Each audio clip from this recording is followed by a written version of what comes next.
And Mr. Speaker, the proponents and the preachers and the apostles and bishops of BBI, Mr. Speaker, must take responsibility for the lies they have given to the Republic, that they intended to change the constitution to increase revenue. If, Mr. Speaker, they are giving these people of Kenya not an extra 1 shilling to go to counties, they are saying we will allocate only 370 billion to counties. And this 370 billion is 17% of the revenue raised nationally using auditors of accounts of 2017-2018.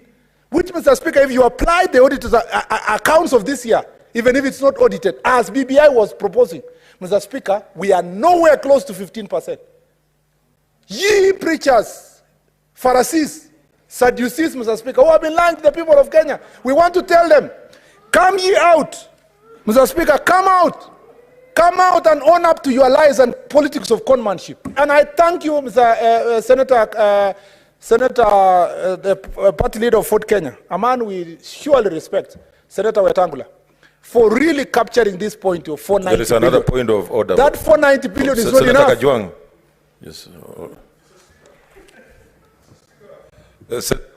Murkomen, take your seat. You look like you want to fly or something. Mr. Speaker, Senator Murkomen has consistently used the word liars.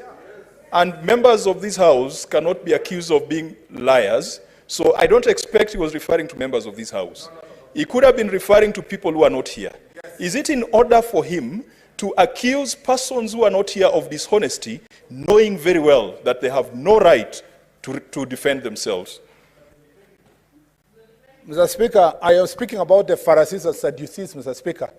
I don't know whether Senator Kajwang considers himself one of the Pharisees, Mr. Speaker. Mr. Speaker, they know themselves. They are not in this chamber. In a manner of conversation, I have said, anyone who has promised the people of Kenya that we were going to get 35% of national revenue to the counties, Mr. Speaker, lied to the people of Senator Kenya. Kajwang, what is If, it? Mr. Speaker... There's another... He's making very good arguments, and I really like the line of his argument. But the consistent use of reference to liars, who is that liar? Is it William Ruto? Is it Raila Odinga? Is it Musalia Mudavadi? And Mr. Speaker, if that liar is not in this House, is it in order to accuse persons of lying, of dishonesty, and yet those people are not here and are incapable of defending themselves? What would have been easy for him is not to play around with Pharisees and Sadducees and just withdraw the liar bit. Because if the liars are in this House, Senator Murkomen, if the liars are in this House, then he needs to name them and substantiate. And if the liars are not in this House, then, Mr. Speaker, he cannot accuse people who are incapable of defending themselves. Perhaps he means William Ruto, maybe.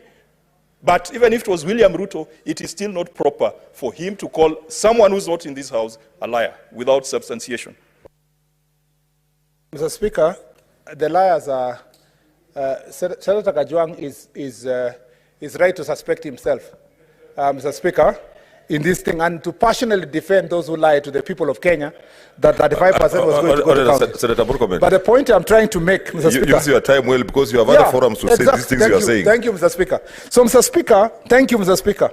Mr. Speaker, so my point, if I don't make any other point, is to say, Mr. Speaker, if this budget policy statement is not going to lead us, I will be urging them, we improve it to the BBI proponent standards, Mr. Speaker, to move it to 600 billion that will go to counties. And we want President Uhuru Kenyatta to sign it by June next year, that law, so that then we know he is a true believer of this BBI has been talking about. Let him demonstrate. The Bible says, let your actions speak louder than your words. Mr. Speaker, speak using your words.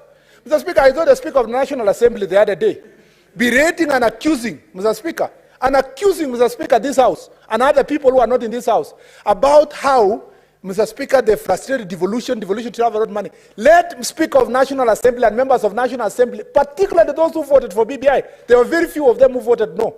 Let them now demonstrate that when we send their bill here, division of revenue bill here, even if it's 495, let them pass it. Because the greatest impediment for devolution has been the Speaker of the National Assembly. Mr. Speaker, I want to say this.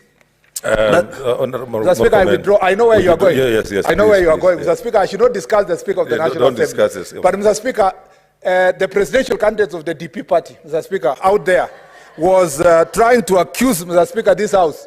This House has been a great defender, Mr. Speaker, of devolution.